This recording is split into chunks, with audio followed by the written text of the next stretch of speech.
El embarazo en adolescentes en México se ha convertido en un problema de salud pública. Jovencitas a las que la vida les da un giro indeseado que las condiciona y frustra. Algo pasa con estas generaciones que pierden una etapa definitiva de su vida. Bienvenido, querido público, a esta emisión de Entre Mitos y Realidades en la que intentaremos desentrañar las causas de este grave conflicto. Pilar, ¿quiénes nos acompañan? Gracias, Catalina. Pues para hablar de este grave problema que algunos especialistas califican de auténtica epidemia, hoy nos acompañan Rodrigo Moeno Mendoza, secretario general de la Fundación Unidos por un México Vivo, organización no gubernamental preocupada por combatir los estragos del SIDA y otras enfermedades de transmisión sexual. Contamos también con la participación del maestro Horacio Chavira Cruz, director de Salud, Equidad y Servicios a Jóvenes del Instituto Mexicano de la Juventud. Gracias a ambos y bienvenidos. Gracias. Pues para empezar a abordar el tema, Horacio, te quiero preguntar que nos digas, que nos hables de cuál es la magnitud de este problema en México. Claro que sí, Pilar. La magnitud de este problema, primero hay que situar que en México ser joven es tener entre 12 y 29 años de edad. Estamos hablando de 38.7 millones de jóvenes en el país. 29. 29. Eso es ser joven. Ser joven. Hablar de embarazo en adolescente es hablar entre 12 y 19 años de edad, que es justamente lo que marca la Estrategia Nacional de Prevención del Embarazo en Adolescencia. ¿De qué tamaño es el problema del embarazo en adolescencia? Se separa en dos rangos de edad. El primero es de 12 a 15 años de edad, que el objetivo, vamos a platicarlo más adelante cuál es el objetivo de la ANAPEA, y el otro rango es de 15 a 19 años.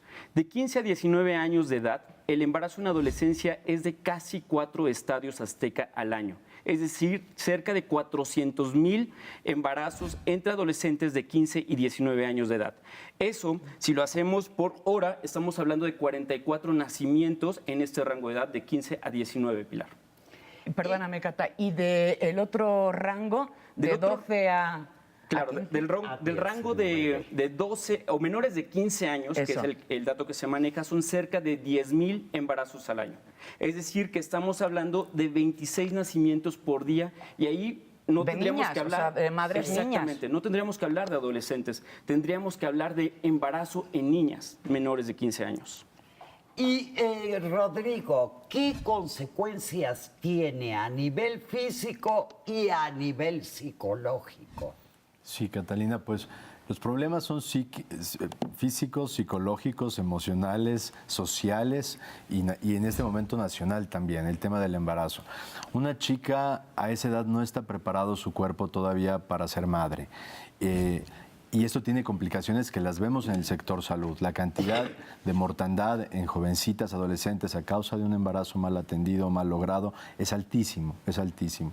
En la parte emocional y psicológica es muy complejo. Es muy complejo porque se enfrentan a mamá y a papá que están en contra de ese embarazo, se enfrentan a una sociedad de doble moral en la que les dicen que no es bueno tener una vida sexual en esa edad y no obstante ya están esperando un bebé. Las condiciones sociales, económicas son importantísimas. ¿Quién a los menos de 19 años puede hacerse cargo de una vida con el costo que implica traer una nueva vida, darle de comer, hogar, médicos, todas las necesidades que tiene? Y socialmente nos está generando un gravísimo problema. Nuestra juventud, esos más de 30 millones de capital humano que tiene México en este momento, están enfocando esos años de juventud a atender a una criatura en vez de a vivir su propio desarrollo. No están pudiendo estudiar, estamos viendo que la matrícula de jovencitas, mujeres, sobre todo en las universidades, ha bajado, lo cual condena a la par a que estas mujeres no tengan un desarrollo profesional posterior con el cual puedan darle las mejores condiciones de vida a una familia en un futuro, en el momento... ¿La deserción escolar entonces puede ser debida en gran parte al embarazo? Es uno de los efectos principales que tiene el embarazo en adolescentes. Con lo que decía aquí tu compañero, ¿quiere decir que el embarazo en adolescentes perpetúa la pobreza en las mujeres, la feminización de la pobreza? Sí hay una relación sobre reproducción de la pobreza, si hay un embarazo en adolescente, y justamente porque estamos hablando de interrupción de trayectorias educativas y profesionales. El embarazo en adolescencia se vuelve un problema público no desde un enfoque moral, de que no se embaracen las menores de 19 años, sino porque estamos hablando de personas, justamente como señalaba Rodrigo, que estamos hablando de proyectos de vida a largo plazo. Una niña, un adolescente que se embaraza, estamos seguramente alterando su trayectoria escolar y su trayectoria profesional. Y eso, sin duda, tiene que ver con las carencias sociales, que también es algo que está afectando a nuestra población joven. Pero entonces, el porcentaje más alto de niñas y jóvenes embarazadas está en la clase socioeconómica pobre. No hay una relación o una correlación estadísticamente robusta que diga eso. Atraviesa el embarazo adolescente a todas las clases socioeconómicas, y por eso tendríamos que hablar de otros temas, de educación sexual integral, por ejemplo, que justamente perpetúa lo que pasa en casa, ¿no? Y esto no atraviesa únicamente las esferas de pobreza. El embarazo en adolescencia rompe o altera las trayectorias educativas profesionales, y eso tiene que ver directamente con rezago educativo y con ingreso, que son carencias del modelo de pobreza que México trabaja o maneja para la medición de la pobreza. Pero directamente no podríamos decir que el embarazo en adolescencia es un tema de los pobres. De los pobres. Rodrigo, pero ¿por qué? ¿Por qué se embarazan las adolescentes? ¿Porque no conocen los métodos? ¿Porque quieren embarazarse? ¿Cuál es la razón principal? Es complejísimo. La situación en la que vivimos hoy es muy compleja. Y multifactorial. Multifactorial. Más de la mitad sí querían embarazarse. O sea, no estamos hablando de embarazos no deseados. Más de la mitad buscaron embarazarse en esas edades. ¿Por qué buscan embarazarse? Pues porque desde chiquitas les ponen las películas de Disney y le dicen que va a ser muy feliz cuando sea mamá y conozca al príncipe. Y porque culturalmente a la mujer se le da mucha validez a partir de que es mamá. Es un rezago en la equidad de género de este país terrible, que a la mujer es vista solo para ser mamá y ama de casa. Por otro lado, nos enfrentamos en estos momentos de globalización de información a otros fenómenos. Las y los adolescentes a los 11, 12 y desde antes tienen acceso a información que no pueden procesar y tienen más información que mamá y papá. Entonces, O sea, ¿saben más del tema de la sexualidad que nosotros? tienen ¿O más no? información. Ok. Tienen más información. Tienen más información porque acceden muy rápido a ella. Los medios de comunicación, las series, las películas, internet. Bueno, está uno conectado a internet y tienes ofertas de sexo mientras estás trabajando, sin que las busques. Llegan. Todo esto en esa edad tan delicada de la adolescencia, sin que tengan las armas y herramientas para elegir, nos vuelve meramente animalitos instintivos, en que a la primera de estímulos vamos a tener una práctica sexual.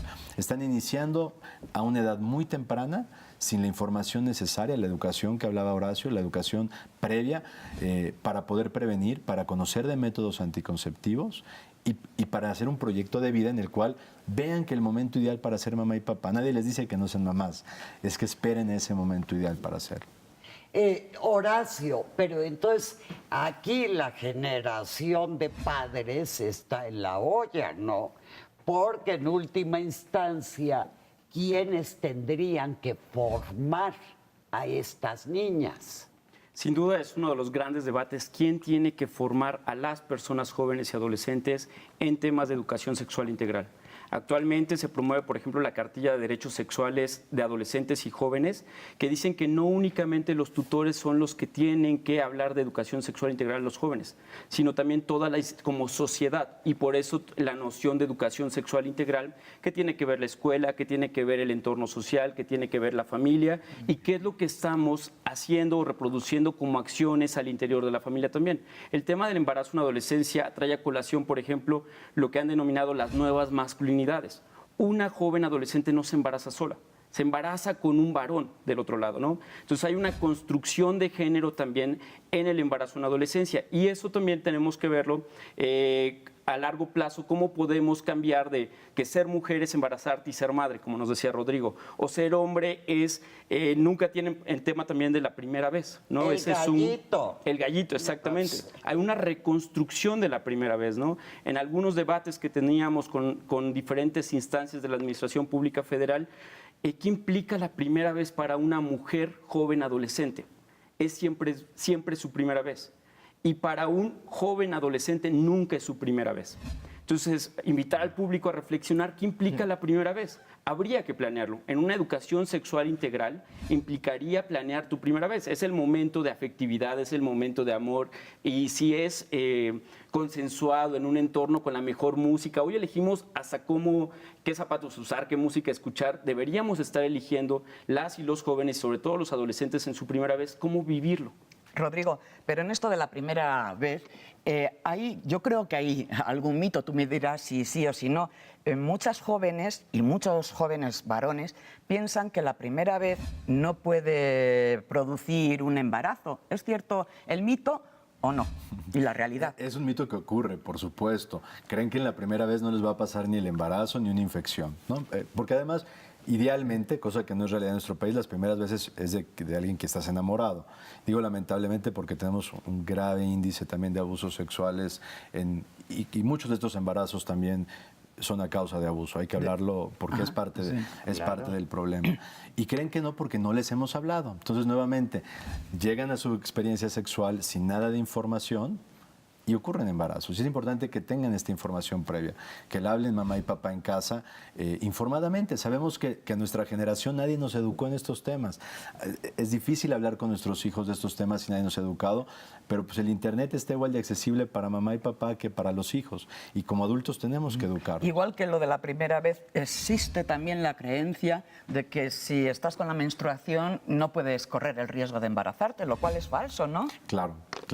Hay que seguir el calendario menstrual muy específicamente y conocer los días de fertilidad. Pues vamos a una pequeñísima pausa. No se mueva, regresamos.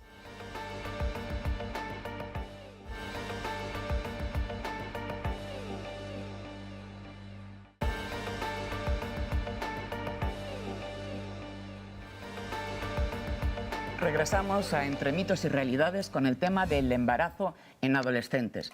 Y Rodrigo nos estaba hablando que muchos de los embarazos se producen por abusos sexuales. ¿Nos puedes desarrollar un poquito más el tema? Sí, hay muy poco documentado, pero en muchas de estas relaciones de niñas menores de 19 años, la pareja normalmente no es adolescente. ¿Habrá algún porcentaje de violaciones en este grupo? Así es, sin duda, como la ENAPEA distingue dos grupos etarios, es decir, dos grupos de edades, como señalaba, de 12 a 15 y de 15 a 19. En el caso de 12 a 15, el objetivo es erradicar el embarazo en adolescente, porque estamos hablando de niñas y muchas veces vinculado a abuso sexual. Y abuso sexual de entornos cercanos, tíos, no sé, los familiares, los amigos, los vecinos y justamente... El compadre. Sí. Exactamente. No, y el papá. Y el papá, sin duda. A veces también, claro. Y por eso ha habido toda una estrategia de la CONAPO, del gobierno mexicano, justamente también para que las niñas y niños identifiquen cuando están siendo víctimas de abuso sexual. Es un gran reto, porque ¿cómo le decimos a un niño que está siendo víctima de abuso sexual, a un niño o una niña, ¿no? En este caso de las niñas adolescentes en prevención del embarazo? Y por eso desde el Instituto Mexicano de la Juventud estamos hablando desde un enfoque del cuerpo. Tenemos un programa que les enseñamos a las niñas y a los niños y adolescentes de que ellos son dueños de su cuerpo. Yo soy Horacio en mi cuerpo, entonces siempre ando a todos lados con mi cuerpo y entonces mi cuerpo nadie más lo toca, porque es mi terreno, es mi territorio. Y eso es muy importante explicarlo, porque al haber alguien que quiere, ahí comienza a haber otro tema que son las afectividades o los afectos. Si quiero que alguien me abrace, yo decido que me abrace. Si quiero que alguien me bese, yo decido que me bese. Pero nadie le enseña esto ni a las niñas, niños, ni adolescentes en nuestro país. Pero sí hay, Horacio, por todo lo que se ha comentado, una enorme negligencia por parte de los padres. Sin duda por eso el concepto es tan amplio de educación sexual integral, porque no es únicamente los padres de familia. Tenemos el tema de si estamos viviendo un abuso sexual en una menor de 15 años en el entorno familiar, ¿cómo dejamos únicamente la educación sexual en este entorno? y por eso tiene que haber otras instituciones secundarias como es la primaria y la secundaria. Y el consenso con los padres de familia, con los profesores, con la Secretaría de Educación Pública, es brindar información y educación sexual desde quinto año de primaria, quinto, sexto y a partir de primero, segundo y tercero de secundaria. ¿Qué es lo que estamos buscando o cuál es la lógica? Uno, primero, pues tratar de decir que respetar también el gran debate que ha habido con la familia y los padres de familia de que ellos son los primeros que deben de hablar de educación sexual con los niños, pero sí reconocer que hay que llegar a la primera vez, antes de la primera vez, brindarle la mayor información a la población joven antes de llegar a su primera vez, sea varón, sea mujer, porque implica no solo el embarazo en la adolescencia, también implica todas las infecciones de transmisión sexual. Y por eso pues se ha hecho todo un esfuerzo y no, desde el INJUVE no nos encanta hablar de valores de la familia, sino más bien de educación sexual y cómo acercamos a las y los jóvenes cierta información y los empoderamos, ¿no? Es una palabra compleja, pero la idea de empoderamiento, eres tu dueño de tu cuerpo. Esa noción ha sido muy interesante. Nadie más, nadie, o sea, ni tu tío, ni tu papá, ni tu mamá es dueño de tu cuerpo si tú eres un niño, una niña, un adolescente, e incluso siendo adultos.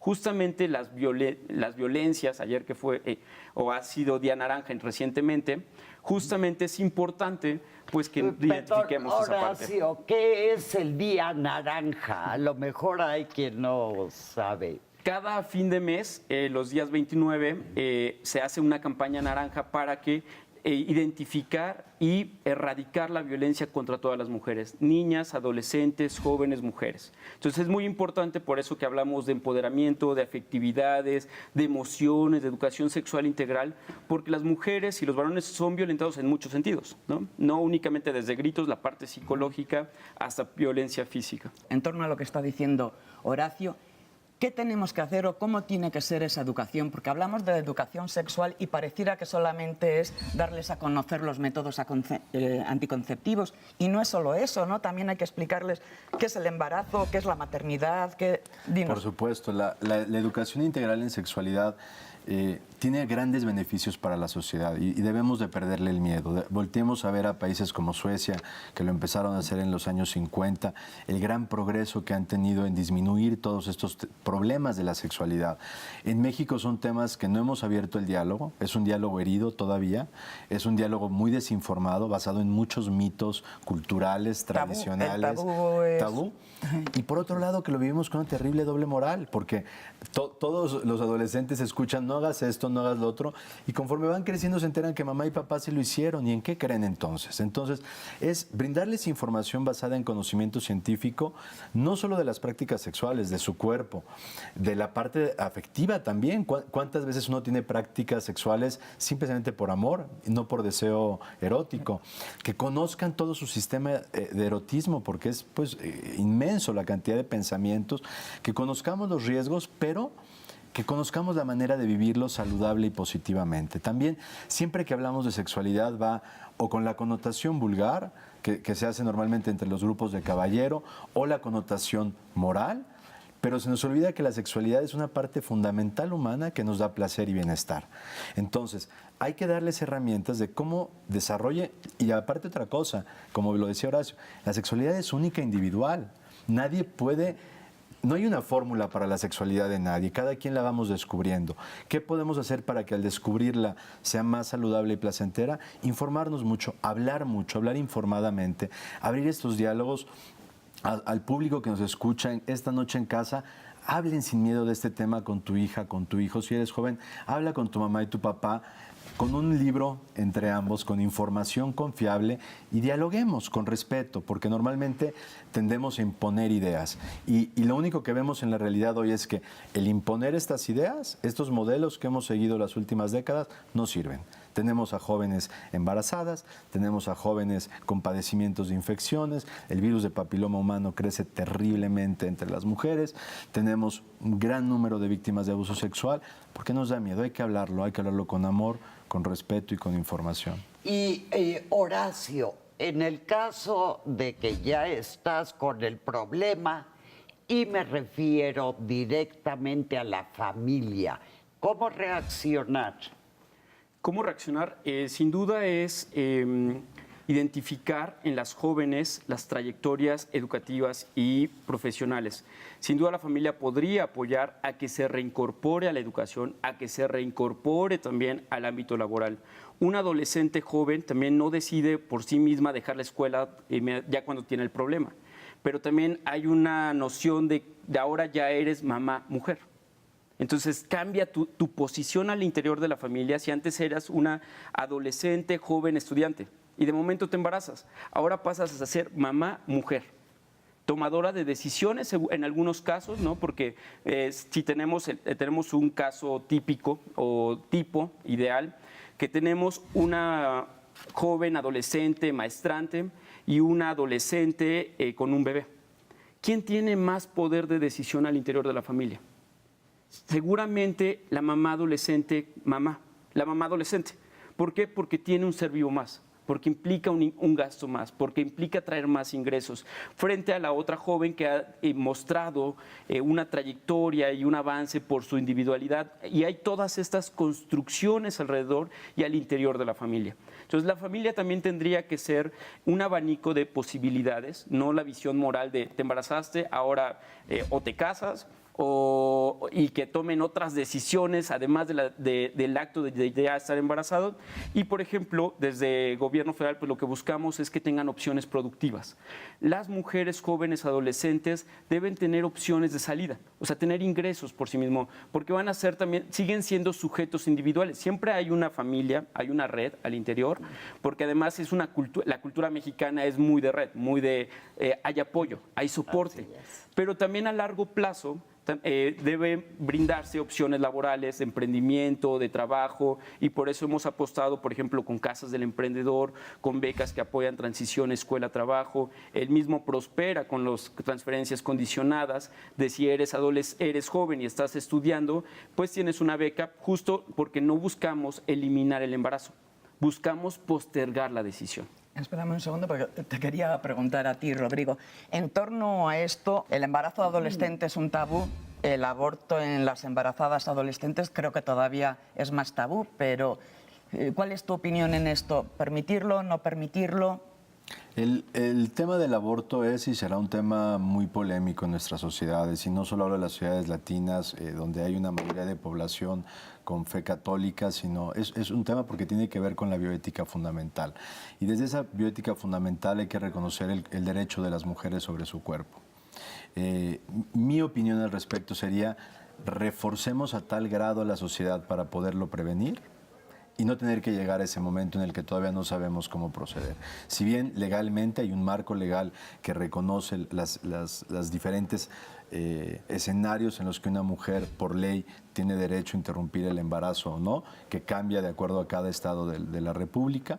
En muchos está prohibido. A nivel nacional, cualquier mujer violada que quede embarazada puede solicitar la interrupción legal del embarazo, a nivel nacional. Pero las otras modalidades van cambiando conforme a los estados. Sin embargo, sí hay muchas mujeres que optan por abortar clandestinamente, de alguna forma, con los riesgos que ello conllevan para su salud física y mental, ¿no? Sin duda, los datos de aborto en México también, el aborto clandestino, pues es clandestino y no tenemos información como tal, pero justamente hemos apostado por la prevención para llegar más bien en ese momento, la primera vez, la prevención del embarazo y no llegar a esa toma de decisión. Pero sin duda también hemos apostado por el empoderamiento y la decisión de las mujeres. ¿Hay suficiente información sobre anticonceptivos? Sí, hay suficiente información sobre anticonceptivos. Los datos que tenemos de la juventud es que más del 90% de la población joven conoce sobre algún método anticonceptivo, ya sea de barrera, ya sea pastillas, conocen los métodos anticonceptivos. El gran tema puede ser el acceso, ¿no? Y no solo en términos de distribución del Estado de los métodos anticonceptivos, sino también la construcción social sobre el acceso. Voy yo al centro de salud a pedir un condón y no me van a decir nada, un médico adulto o una mamá médico. Me van a mirar mal. Exactamente, me van a mirar mal. Entonces, en términos de acceso también estamos hablando de la construcción social de lo que implica los métodos anticonceptivos. Y eso hablando de un varón. Me va a ver feo y quizá, pero una mujer joven, adolescente, va a un centro de salud a pedir un condón. Incluso un condón masculino para que pida en el momento del acto sexual que se lo ponga. Esos son los grandes debates que tenemos en términos de acceso de métodos anticonceptivos. Y me gustaría agregar, y hay otro tema muy importante pasando el condón, que son todos los demás métodos anticonceptivos hormonales. La chica requiere visitar a un ginecólogo. No es de que ya aprendí que puedo ponerme el parche, el DIU o tomar pastillas. Ok, mi amiga me dijo y yo lo hago. Pero es lo que pasa. Es lo que sucede. Es lo que sucede. Porque aparte, no hay la apertura en el hogar para hablarlo. Entonces las chicas se ayudan con sus pares y se protegen como ellas creen. Y lo primero de partida aquí es, una chica adolescente debe de ir a una visita con el ginecólogo, conocer toda esta gama de anticonceptivos y saber, de acuerdo a su cuerpo, a su sistema hormonal, cuál es el ideal para ella, orientada por un médico profesional. O sea que entonces, porque estamos ya casi por acabar, en 30 segundos y cada uno nos dice cuáles son los tips para evitar que este fenómeno siga proliferando. Que las y los adultos nos informemos, que nos informemos para estar ahí, para orientar a las y los jóvenes en el momento en que nos necesitan, que no tengamos miedo de dar estos temas, van a salir. Es mejor hablarlos preventivamente que cuando llegue el problema. Hablemoslo preventivamente, informadamente. Como decía Horacio, hay muchísima información, tanto del gobierno como de la sociedad civil, de la academia. Hay que reforzar a las y los jóvenes en valores de amor, de respeto, de cuidar su cuerpo, de protegerse. Y confiar en que van a tomar las mejores decisiones. Yo hablaría en términos de derechos. Las y los jóvenes adolescentes tienen derechos y uno de ellos son los derechos sexuales y reproductivos, que incluyen desde tener placer, desde mostrar sus afectos en espacios públicos, sin importar su orientación, su género, que eso es muy importante. Y eso es lo que ha apostado la ENAPEA, erradicar, por ejemplo, el embarazo en menores de 15 años, porque tiene que ver muchas veces con violencias, y disminuir al 50% de 15 a 19, justamente por términos de trayectorias escolares y laborales, y no perpetuar así algunas generaciones de pobreza. Pues combatir esta lacra que tanto afecta la vida de los adolescentes está en las manos de todos. Agradecemos la valiosa cooperación de nuestros invitados y a ustedes, querido público, por su atención. Mil gracias. Y aquí los esperamos en la próxima emisión de Entre Mitos y Realidades.